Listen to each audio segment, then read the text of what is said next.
Welcome into the DNVR Avalanche Podcast. We got Eric, we got Rudo, and we're joined by special guests who you probably know from a million different places, whether it's former Avalanche player, longtime Washington Capital, current PWHL head coach of the Minnesota team. What else we got? Altitude broadcaster as well. The list goes on. A little this, a little that, yeah. A little Ken everything. Klee, thank you for coming on the show, joining us today. We appreciate you. I wanted to start with, is this your first professional head coaching job? No, I coached in Syracuse for the Tampa Bay Lightning. Yep. Yeah, I was assistant coach for the Crunch for a couple of years. Head coaching job. Head coaching. First head coaching pro job. Yeah. Definitely. How's it been? You're sitting in second place right now. Feeling pretty good. Yeah, no, it's been good. It was obviously a whirlwind getting the job and getting up there, but it's exciting. All the games are so tight. We've had, I think, half our games have been overtime games. The league is extremely competitive, very balanced. So it's exciting every night, which is it's fun to coach in. It's fun to coach in a world where every night, every point matters and every period matters. So it's a lot of fun. You played in the NHL for a while. The PWHL does the 3-point system. I got to ask, you like the NHL system or the 3-point system better? I actually like the 3-point system. Yeah. I believe you should be rewarded for getting the win in regulation. I always had a problem with the old school, I hate to say it, Jacques Lemaire style, where you have 1 point, try not to lose, try not to lose it kind of thing. So for me personally, I think 3 points is awesome. Plus it's going to make it, you can make up ground in a hurry. If you think you're out of it, you could make up, you get 3 wins in a week, all of a sudden there's a quick 9 points you just made up. So for me personally, I kind of like it. I think it'd be a cool thing for the NHL. I know with the records and stuff, it would throw all those way out of whack, but I also think there should be a premium on winning in regulation. I know it's a National Women's Athletic Day, and there's 3 dudes here with Cale right there, so it's awesome. Great look for us. Great look for us. But your wife Robin's here, and then Tiff's back there. But in a nutshell, because I really want to touch on the league, right? Because I've been very impressed by it, and you and me had talked, remember, this summer, and kind of tell the audience a little bit like on how it came about and how it was such last minute notice for you, so to speak, and then and that speaks volume for the type of person you are, where you just packed up your stuff and was like, all right, you know what? Costa Rica is not the place right now. I'm going to Minnesota. So maybe you want to touch up on that a little bit. Yeah, sure. Well, first of all, as far as like the league goes, I mean, you're right. They've done an unbelievable job. To have a one ownership group, form a league of original 6 teams, then have to go out and get the venues for all those teams, the cities, then get out, market those games. I mean, we played in front of 14,000, which was a record. Now, apparently, Toronto and Montreal in a couple of weeks is hoping for 18,000 to beat our record. That's awesome. We've played in front of, 5,000, 6,000, 7,000 almost every night, which is, a lot more than most minor league teams would ever get. So, it's just been an unbelievable job. I mean, from the Walter group, the Billie Jean King group being in there together, saying, listen, we're going to own the whole thing. We're going to, this is how we're going to do business. We're going to find this. We're going to pick the cities, 3 American, 3 Canadian. We're going to market those cities. We're going to, they're in charge of everybody. I mean, they pay my salary. They pay the Ottawa's head coach salary. I mean, it doesn't matter. They're paying the bill. So they're really trying to make it a very tight-knit group, making sure things are done right. And then you touched on with me, going there last minute. It was just a situation where, it happened last minute, but for me, it was like, how can I help? And, it was an opportunity to jump on board with a brand new league. I didn't really know what had all gone on before, but I really wasn't that concerned with it. I was more just, it was my opportunity to get in. I had coached several of those players before. They're outstanding people, first and foremost, and outstanding players. So as a coach, you want to coach players who want to get better, and my total experience as the national team head coach was those players want to get better. And when you look at the 6 teams, I think the reason there's so much parity is because all 6 have 6 to 8 national team players, whether it's U.S., Canada, international players. So that's why the parity is there, is because of that. And then I think the league is only going to get better. We did 15 years draft this year. Next year, I believe it's 8. So they'll be the top, if you do 8 times 6, top 40 players, say, coming out of college will now join the group. And then after that, the next 40. And then, so I think it's just going to continue to get better. So it's pretty exciting. If I'm playing for Coach Klee, what's rule number 1? What's the one thing I've got to do successfully? I would say you have to have good habits. I mean, you have to be willing to sprint, make hard puck plays, and play with passion and grit every day. Those are the things I require of my players. Those are everyday habits that I kind of learned over my long 17-year career. And, now as a coach, I believe if we have those everyday habits, and we'll be successful. So it's exciting that way. If we were talking about it a little bit, you and I earlier, but because I always get intrigued by wanting to watch it, right? Because it's new, right? And I never really followed the women's game at the Olympics, and I know you did, having been with the national team, and that's what we were talking about earlier, Rudo. Just so you're aware, so there's some girls that, especially if you play for the national team, it's like being a pro, right? They know how to play the game at the pro level.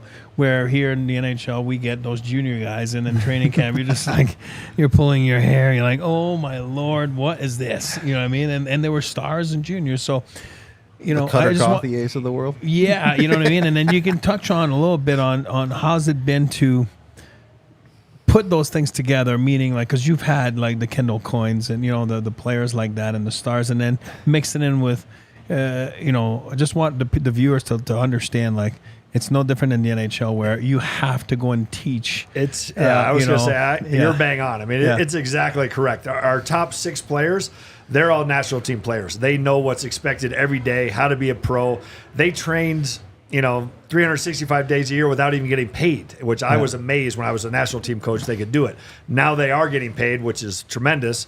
But now I've got that next group of players. How do I help them to become pros every day? They're fresh out of college. I have a good number of players who are 23, 24, 25. So they're still young adults trying to figure out life. Am I going to just be, go get a job, or am I going to be able to keep playing hockey? Now with this league, the salaries, I think the average salary is $55,000. So they can earn enough to sustain themselves and have a real job, with hockey. So, but again, it is teaching them how to be a pro every day. And there's obviously some bumps, and I'm sure there's some days where they look at me with my computer I don't want to hear from him today, but you know what? That's my job to coach and teach. And we're definitely having a good time doing it.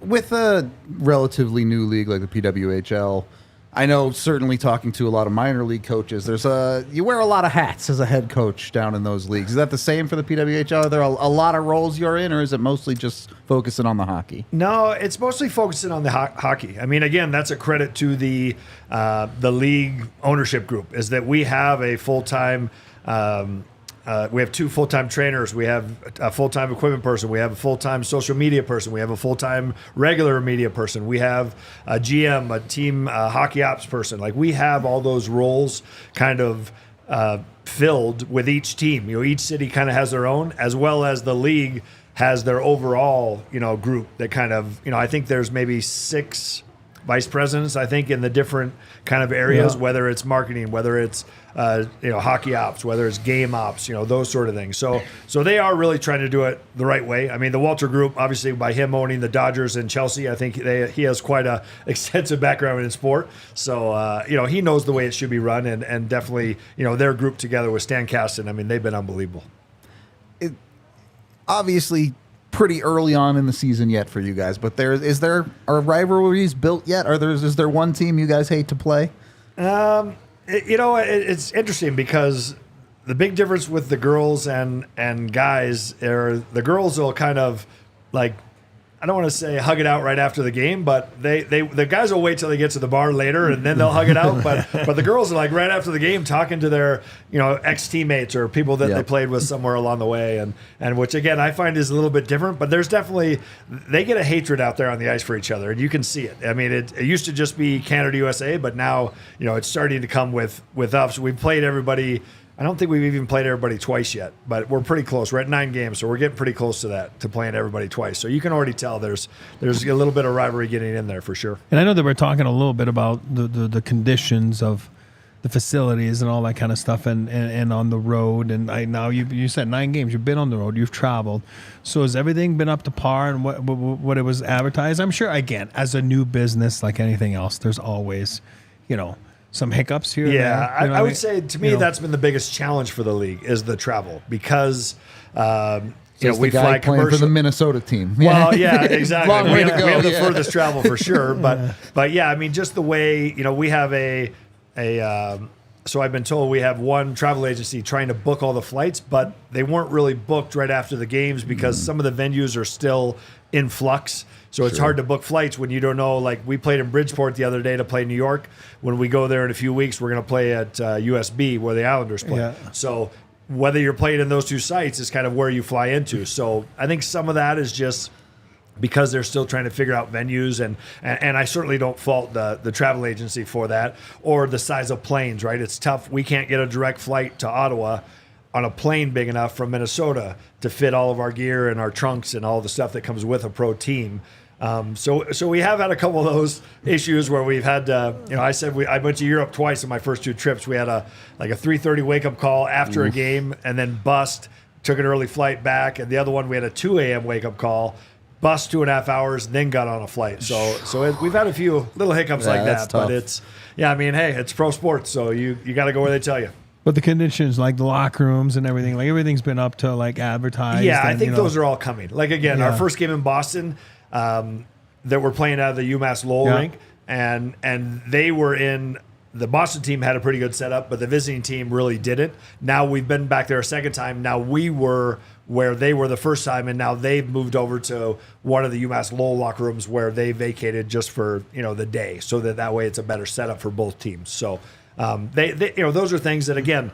I credit the league to not be set like, no, well, that's just the way it's going to be for this year. Yeah. They are actively, if it's not right, they're saying, hey, we're making a change.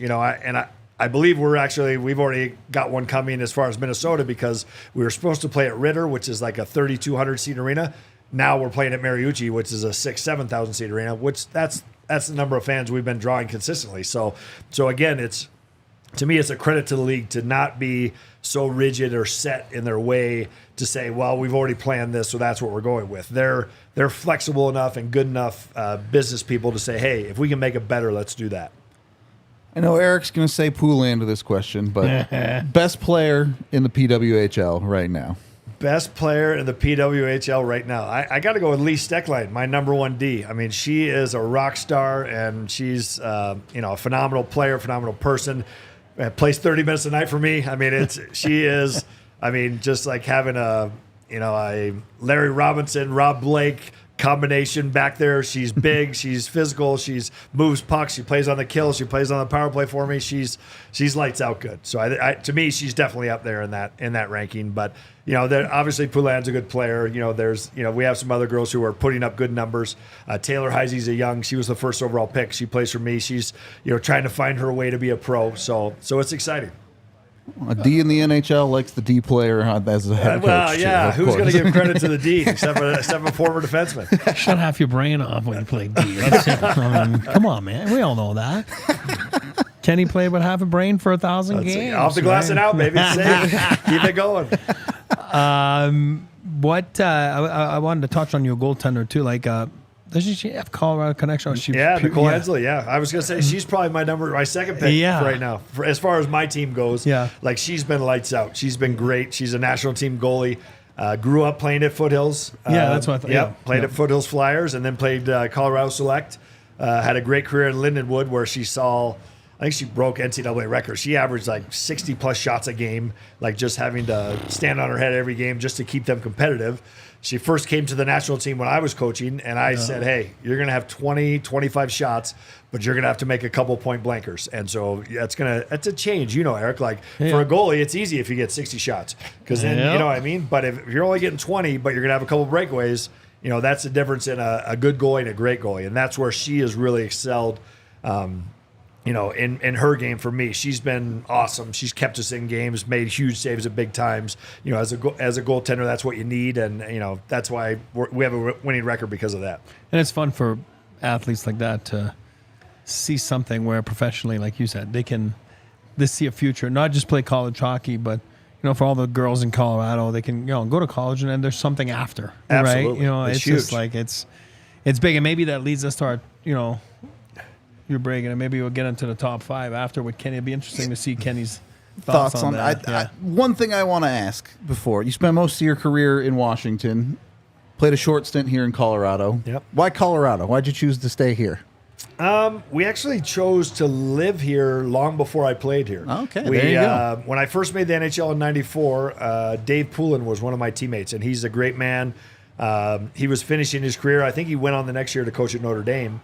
And he just said, if I'd give you some advice, it's buy where you want to live in the summer, not where you play, because, eventually you and your wife are going to start having kids. You're going to have your best friends are going to be your neighbors, and you're going to have the perfect setup until you get that phone call.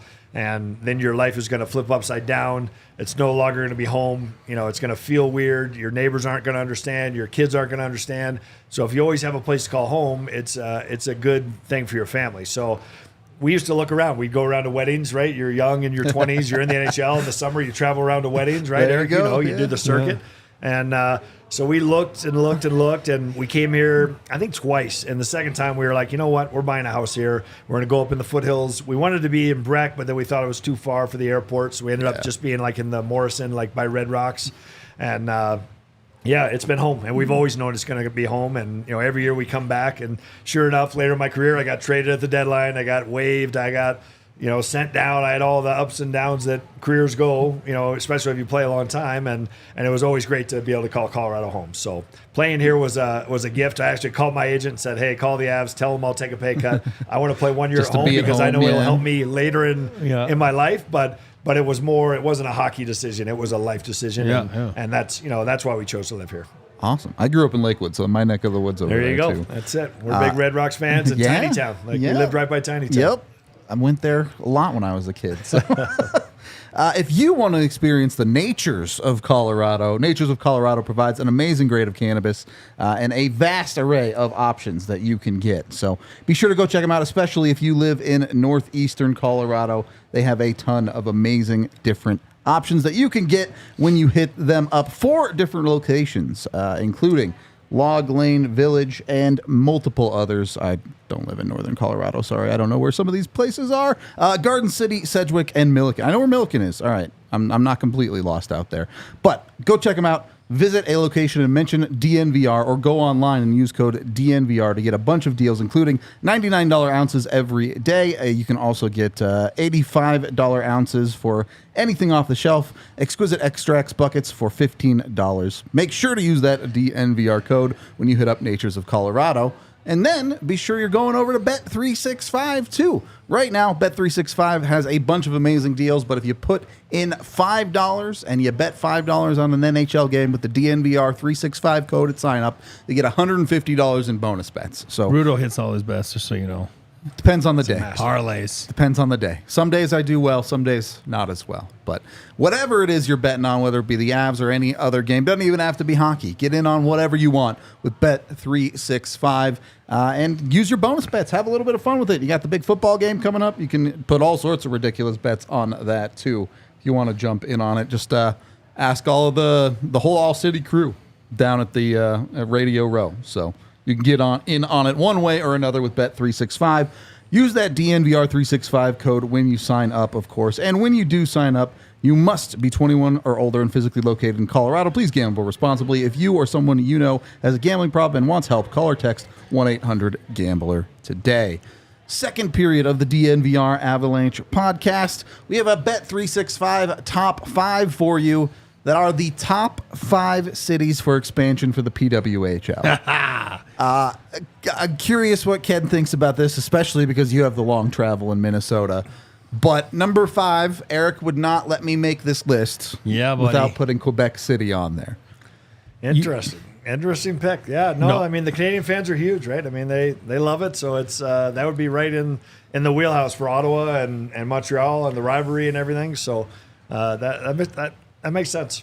I mean, it's been what now?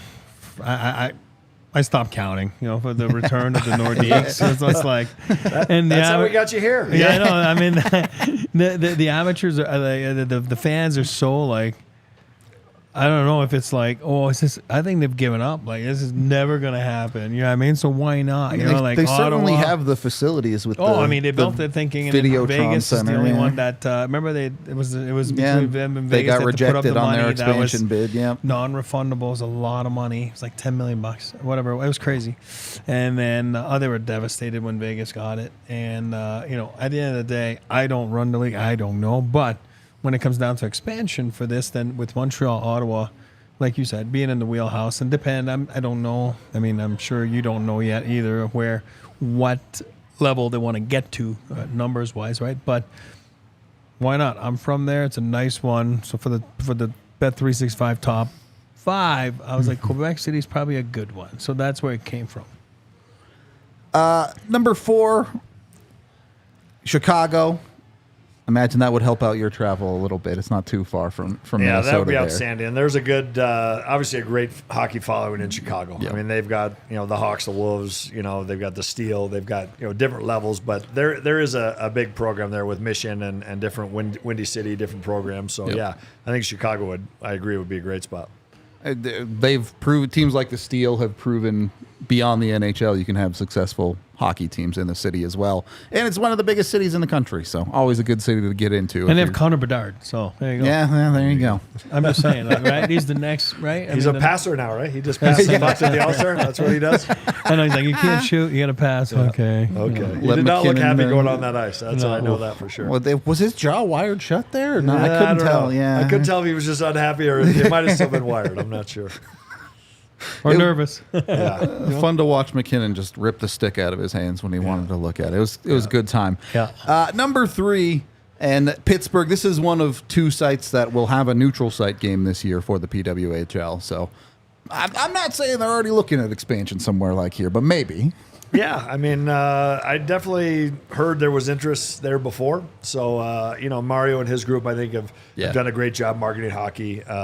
You know, I think it would be, again, it's in that kind of area where it's easy to commute to, and, you know, hey, it'd be great. What is it, 2 games or something coming up? There are a couple of neutral site games, yeah. Yep, there are a couple. Are you guys in that one of them? We are not. No. Yep, we are not in those. Yep. I saw the schedule, but I didn't look at the teams. Yeah. You know, like. But again, like I said, the games are kind of flexing a little bit, Yeah. so it's kind of changing. Like I get emails every week too, like, oh, this has changed. Like you know the Mariucci thing. I was just like, I don't even know if it's announced yet. I think I just saw it on my phone, but it's kind of interesting. We're even getting Avs games changed. Tomorrow's game, by the way, got moved up by an hour, chat, if you didn't know. Yeah. It's at 5, not 6. Yeah. So that happened. Number 2 on this list is the other neutral site game site, Detroit. I may have ulterior motives about creating a rivalry by putting this team at number 2, but I think it would be another obviously very diehard hockey city for an opportunity. Yeah, I think they do a good job there as well. I mean, I think if you looked at the numbers or USA Hockey and in the girls' game, I think they would be higher up there. I would say Minnesota's number 1, but then I would think that Detroit might be number 2, and just as far as overall numbers and like when I look at who's coming to our games, and we have, you know, there's more girls in the world than there are guys, and there's more, you know, hockey is definitely a growing sport in the girls area, so it's exciting for them to, you know, to have a chance to have a team there. I think it'd be pretty cool. I wonder, maybe you don't do Detroit. Maybe you put them up in Ann Arbor with the USNTDP. Yeah. Where's the option. game at? I don't know. Neutral site. It's at Little Caesars. Oh, Little Caesars. Is it in Yeah, Little Little Caesars? Caesars, Yeah. And Pittsburgh is at the whatever. Yeah. Penguins. Okay. Yep. PNC is it now, Yeah, I think. PNC, Yeah. I think Is it it is. PS? Yeah. And then number 1, we're ignoring travel entirely, and we're putting a team in Denver because that's what I want to do. That's where Coach lives. So that sounds good to me. No, that'd be great. That'd be great. I mean, I think this is such a good sports town too. But Someday again, they'll get out here. yeah, I mean, it has to make sense, right? I mean, for the trial. I mean, like you said, you're far now with what is it? The American cities of Boston, you and New York. New York. So yeah, Minnesota. you're a ways away. We're So, been on an island for sure. Yeah, I mean that's. Yeah, again, you need expansion. You need like they'll put their heads behind it, and you know they're not just gonna all of a sudden say, "Oh, let's put a team in LA." You know what I Yeah. mean? Then it's like, "Oh, whoa, hold on." That's a second. whole different level of travel. You do that for sure. So yeah, that was fun. That was a fun little exercise there. Yeah. That was our Bet365 Never Ordinary Top 5. Some of those might be wishful thinking, but I'd expect an expansion to a city or two, probably not too far in the future if the PWHL is doing well. So looking forward to the growth of that league and where things go. But I do want to switch a little bit towards your NHL career here. Played in a number of different cities. Most of your time spent in Washington. You're here in Colorado, maybe a little bit after the primes of the Peters and the Joes. Yep. I just skated with them in the summer. Best player you ever played with in your career? I would say best first period player. I kind of break it down a little bit because when you play in 7 different teams, you get a lot of Hall of Famers and stuff. So that's true. Jaromir Jagr is definitely up there on the best first period player. And then best third period player, I gotta say Matt Sundin is definitely up there. And I actually just ran into Matt in Toronto because he was in for the All-Star, and we were there playing, at the same day as the All-Star game was. So, I ran into Matt and his wife. Now he's got 3 small kids, which is unbelievable because he was, a bachelor when I played with him, and he's in a different stage of life. So they were enjoying a little time away from kids, getting back to Toronto. So. I play with a lot of Hall of Fame guys, a lot of great players, but those two definitely stand out to me as two of the best for sure. What switching gears a little bit too, and obviously you did Altitude this year, and we used to watch you and pregame, postgame, and what are your thoughts on the Avs edition this year? And obviously, before leaving and taking the job with your team in Minnesota, what do you think of the Avs, and do you think that they'll be busy here in those? As you know, you're familiar with the trade deadline, having been dealt a couple times.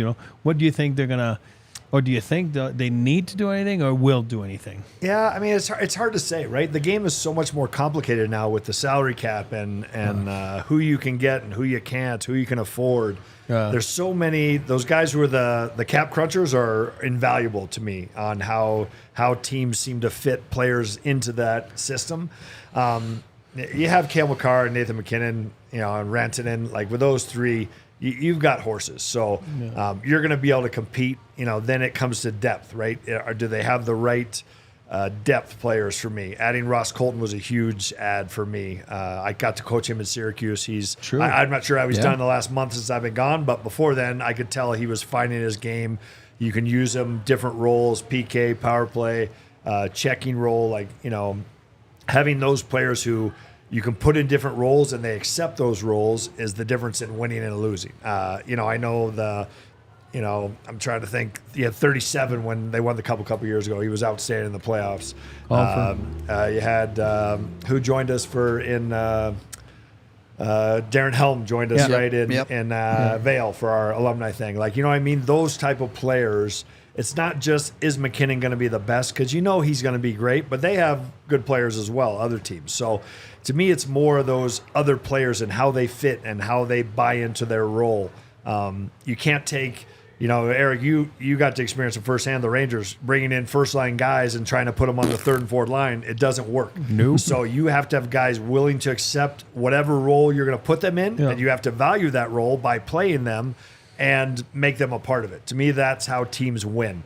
You watched the Knights win last year, like all the different pieces that added in there. Other than obviously Marchessault played great, Jack Eichel played great. To me, it's their D core, their 4, 5, 6 D were outstanding. Their goalies, they switched goalies 3 times. Which has probably never happened in a Stanley Cup ever. To me, those are how you win Stanley Cups and win championships, and just finding those right players. So. It's the current Avs are fascinating in part because of how unbelievable their high-end talent is. You're a long time, I don't want to label you, but maybe a more defensive defenseman. You can. It's fine. Can.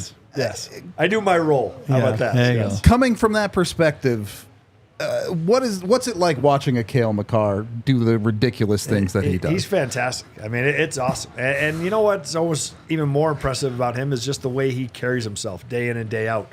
After a loss, like me doing the games on Altitude, he's the first guy on the camera every time. And I was kind of like, it's him every time. And, Kiefer said, hey, he's a stand-up kid who he'll take responsibility if, he fell down on a play and they lost a game. It was, I forget, maybe it was Nashville game. Where he fell down behind the net or kind of coughed it up. Like, hey, he owned it and said, hey, I got to be better. And, that's huge kudos as a mature young man. But he is a young man. Like, he's not very old to be able to put it on himself saying, hey, that was on me. Like, I got to be better, and I will be. And then sure enough, he has, 25 points, or he's beating Bobby Orr's record. Or, all those things. It's phenomenal. Ridiculous stuff at that point. I mean, before we let you go, just for people here in Colorado, like yourself and your lovely wife, Robin, you guys have 3 sons, all hockey players, obviously. Garrett, the oldest, that doesn't play anymore, but was a D1 college hockey player at Northern Michigan. I always get confused. Western Michigan, it's one of those. You went to Bowling Green, by the way. It's one of those Michigan schools. So there you go, which is awesome. And then he's got Mason right now that's at Ohio State playing this year. And then Bugsy that's in Muskegon. USHL. Is it next year in North Dakota? Next year. Yep. So drafted by the San Jose Sharks, which was fun. That was always exciting when you see young kids from the area. It's awesome. And but I just wanted to say, like a great product of that decision you guys made in mid-90s to come down here, and it's awesome. And it's kind of fun that it kind of worked out that way. But I'm glad that you're enjoying what you're doing, and you have a fan here, and all of us, and Tiff, and in following your team, because it's something to root for. And we don't have a team here. We just saw the top 5. Who knows? Maybe there'll be one here. But just wanted to take a couple minutes to say thank you, and your wife Robin, and yourself, and we'll be following you. And it's been fun to have you here today. So awesome. Thank you, guys. I appreciate having me. Yeah, it's always been awesome to see how tight-knit the hockey community is with y'all. If you want to shout anything out or anything you're doing, feel free to go ahead, or at least where the people can find you. Yeah, no, just so, the PWHL has just been an awesome league so far, and it's a great experience for, not only myself, obviously all the players. And like Eric said, to have a chance to play, where, young girls, Charlie Host brought his daughter to the game in Minnesota, and, to see the smile on his daughter's face, meeting Kendall Coyne, and seeing a game with 8,000 people there, and she's 13 years old, to say, Dad, I could play pro hockey in front of, thousands of fans like this would be pretty awesome. So, for me, that's what it's all about. It's about, passing it on to the next group of kids and boys, and now girls as well. So it's a pretty special league, and I'm certainly proud to be a part of it. If you want to catch PWHL games in Minnesota, where Ken is coaching, you can find them all on YouTube. So that's it. Super easy to pull up and watch a game. We were trying to be Ottawa fans, and they're off to a rough start. So might have to swap to Minnesota. We'll see. Thank you again, Ken, for coming on. We appreciate you a ton. It was awesome. While you're watching the PWHL, make sure that you get over with Breck Brew. Crack a brew on your couch. Enjoy the game. Always a good time. I prefer the Avalanche Amber Ale. I might be a little bit biased, but tons of great flavors. You can't go wrong with Breck Brew, and they're available in all 50 states. So go check them out. Use the Breck Beer Locator online at breckbrew.com to find them at a local liquor store near you. And then, look, sometimes having beer money can be a little bit expensive. Sometimes you got to find a little bit of that money. So if you own a home, I want you to go over and call American Financing today and let them know DNVR sent you. The interest rates have dropped into the 5s right now, and on average, American Financing is saving people $854 a month. Over the course of a year, that adds up to over $10,000. They can do that by tapping into their home equity and wiping out high-interest credit card debt. You got to go check them out if you have the opportunity. It's a great way to save yourself a ton of money. Everyone who works there is salary-based, so there is no commissions or anything like that. They aren't trying to get on you. They just want to find the best options for you when it comes to setting up your finances the best way. And the best part is they're a local Colorado-based company, so they work out of here. They are licensed in all 50 states, so even if you're not in Colorado, you can get a hold of them. But the Colorado folks are always our favorite. So give a call to American Financing today, and you may be able to even delay 2 mortgage payments to save yourself a ton. You can call today, let them know DNVR sent you over at 303-695-7000, or you can go to americanfinancing.net/DNVR. Again, 303-695-7000 to get a hold of American Financing. NMLS 182334, NMLSconsumeraccess.org. APR for rates in the 5s start at 6.406 for well-qualified borrowers. Call 303-695-7000 for details about credit costs and terms. Third period of the DNVR Avalanche Podcast. Thank you again to Ken for coming on, but We are going to talk a little bit of Avs ourselves, too. They have Carolina coming up. Third game of a road trip. They're winless on the trip. They do have one overtime loss. Going back to Georgiev, is not the losing, but from what we've seen post All-Star break, is this the new normal? Are the Avs going to have to start winning games 3-2, 2-1, that style of hockey, or can they get back to scoring 4 or 5 goals at least some of the time? Well, I'm going to use AJ's line, like, you can't outscore your problem all the time, right? Or is it your line, AJ? Definitely not all the time, yeah. You know what I mean? Like, it can work, and the Avs with the firepower that they have, of course, they're going to sometimes outscore their problems. I mean, that's just the beauty of having the McKinnons and Rantanens and Makar. So, do I think that the hockey gets tight, more tight here coming down the stretch? Yeah, and it's proven every year that teams that are trying to get themselves, some teams are playing playoff hockey as we speak. Patty Watt took the job last week, right? And he's like, yeah, this is Islanders. This is playoff hockey till the end of the year. It is, because you're in a do-or-die situation. So the games are tighter. They mean more. They're more tight checking. So it's going to be a little bit tougher down the stretch here for the Avalanche to keep that pace of 5 goals a game the last month that they had. And you and I talked about that last night. It's absurd. It doesn't exist. It doesn't make sense. But that's how you were able to manage average goaltending, right? Let's call a spade a spade. Yep. It was average goaltending. And then now I think that having the break, they've had their back-to-back, probably a day off today, right? I'm not even sure if they skated. I don't know. Maybe they did. They had a week off. It would make sense if they did. But, again, it's going to be a light thing, light skate if it is. But I hate, that. I don't mind back-to-backs, and I hate 3 and 4. So tomorrow's a 3 and 4.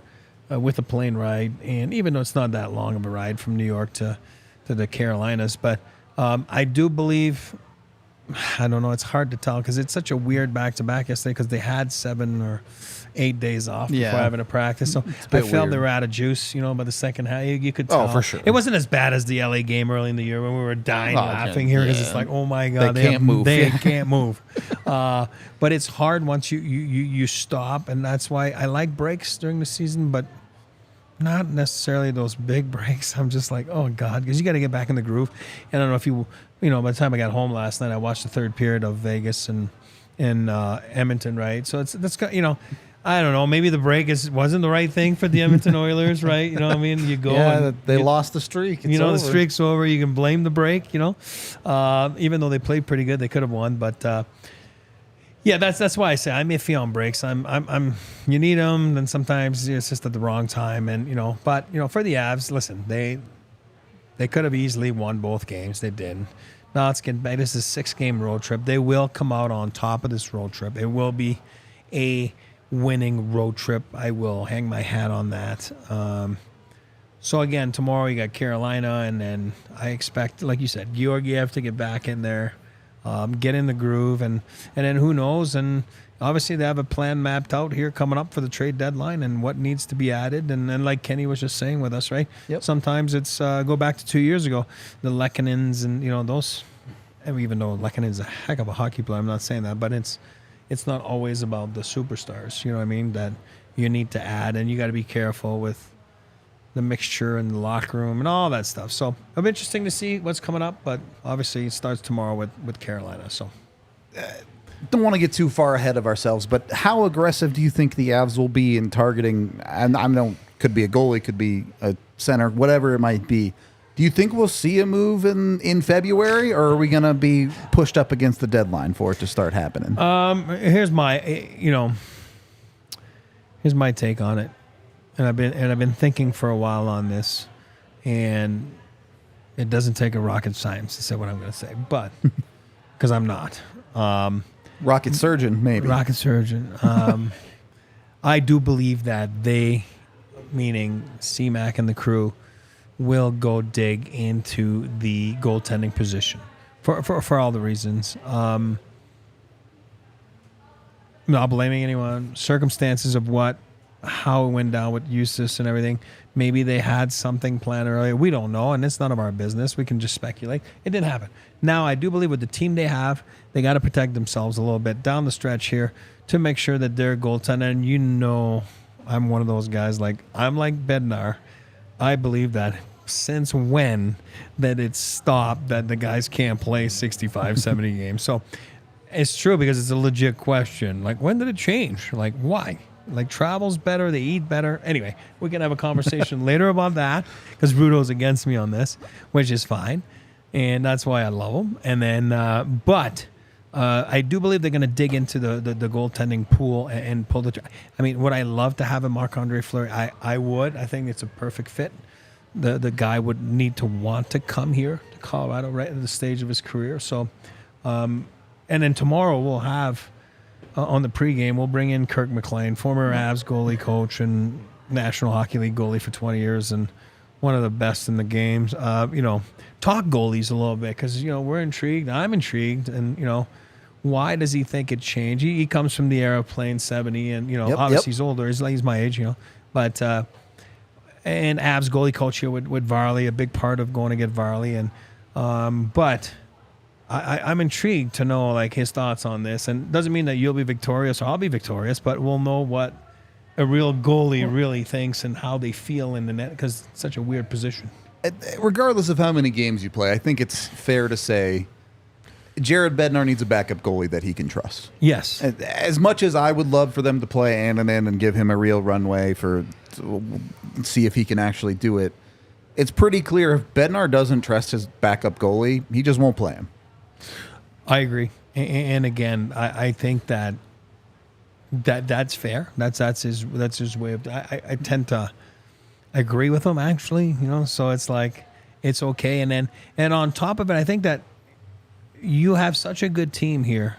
I'm talking about the Avalanche. Like you meaning the management. So they have such a good team, and we all know. And again, I knock on wood all the time, but you're one injury away or a bad weekend. We saw Miles Wood 3 weeks ago get the flu or whatever it was and be out of commission for 10 days. Yep. I mean, honestly, like the guy was banged up. Can happen to your goalie. Again, that's why I'm knocking on wood. But I think that the Avs owe it to themselves as a franchise, knowing that arguably, whether you like the Avalanche or not, I mean, realistically, easily are probably top 5 favorites, obviously. I mean, if you look at the yesterday, they were still favored. But I'm saying, arguably, if you want different opinions, they're probably easily top 5 teams that should win the Stanley Cup. So I think you owe it to your fan base, to yourself, to your players to protect yourself a little bit in that aspect where I feel they're a little bit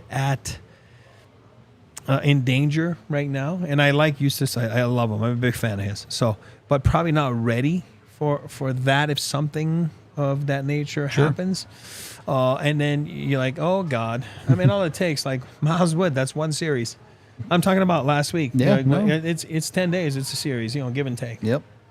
And that's what it is. It's that simple. So for me, that's why, it'll be fun to have Kirk on the pregame show tomorrow. And, it's such a weird position, such a different position. And they're such on by themselves on an island. And, usually if you look around the league last night, like I said, Edmonton lost for the streak. They didn't beat the streak. But now there's, How tough is that? You win 16 games in a row, and you're third place in your division.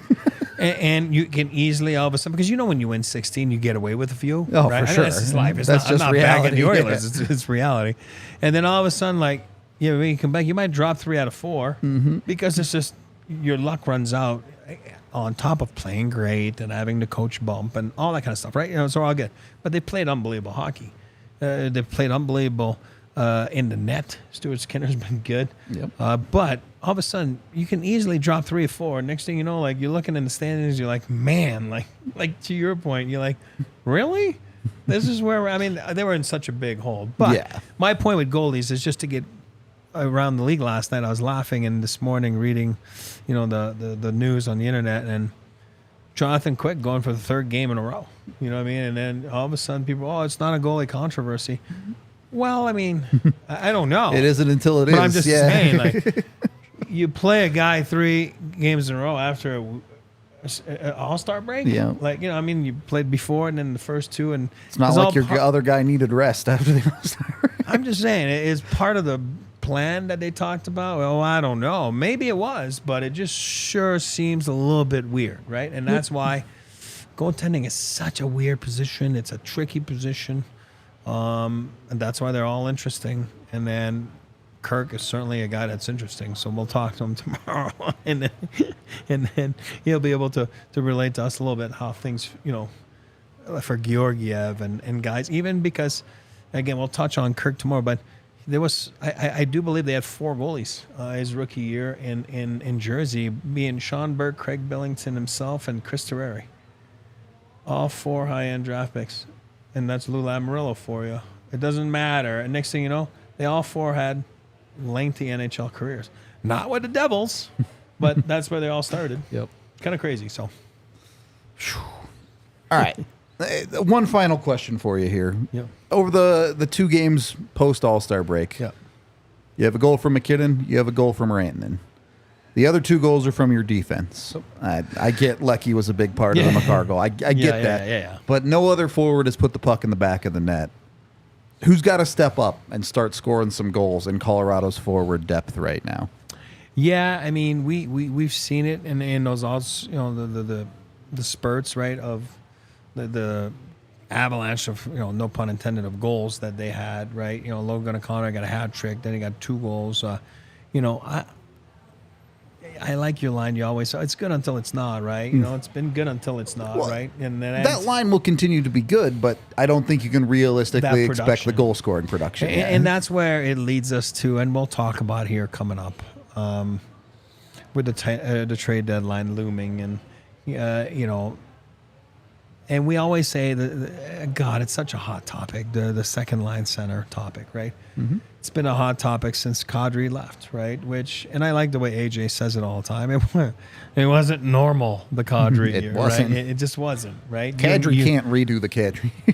You and AJ talk about it all the time, having lived it, having, been on the beat and watching every game. Like, it doesn't exist. Yeah. To what extent doesn't exist? Now you got Vancouver that, all of a sudden they straighten themselves down the middle by going to get Lindholm. Then you have Winnipeg that, you like Sean Monahan or not, it's still an upgrade on what they had. Sure. And he's playing good, and obviously he's healthy right now, and Monahan's going to help the Jets. So now you have the Avs and you have Boston. So who's fighting for the Enriques of the world, and, well... no, you don't get to cop out and say the guy they trade for, though. I want someone on the lineup who needs to score more. No, that's what I'm saying. Yeah, sorry. I'm getting to it. Sorry. Yeah, I was all over the place. I was going to Pueblo and then, coming back. So, and then fourth Collins. No, what I'm trying to say is, we all know the second line. Like, Rijo's been a tough fit. It just has. And sometimes it's just the style of play of the Avalanche. And I think you're the one that pointed out, like, numbers-wise, he's been pretty good the last 3-4 games. Since Lecky stepped on his line, the underlings have been fine. We all know that. Lecky makes you better. We all know that. Like, he's a fixer, right? And so is Val. Yep. Val, being gone is a big deal, too. So hopefully Val comes back and, ready to go and for all the reasons, right? But I think they will need in the playoffs, especially if assuming, Val would be back, and I still think that they got to find someone because I hate 1, 2, 3 lines. But realistically, Colton would, LOC would be an unbelievable third line. And, and it would be probably one of the best in the league. So the fourth line would fix itself, and we always talk about the Avalanche's decor by jumping up on the play by again use 2 goals yesterday, right? Yep. And again, the third one that was arguably could have counted, didn't count, whatever, by Manson. So, they're going to get production. They lead the league in production that way. It softens the blow of the weaker second line center. So, I do believe they need to fix that as well. So, somehow, it is Rijo's position I'm talking about.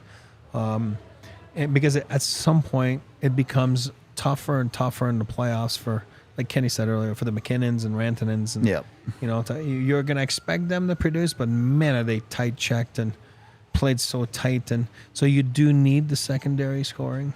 And besides the D that we always say is kind of a cop out, to say that they're not perfect. But again, Kadri's not going to exist unless they go and trade for him. That'd be awesome. I don't know how you make that work. Again, that's why CMAC makes the big bucks and we don't.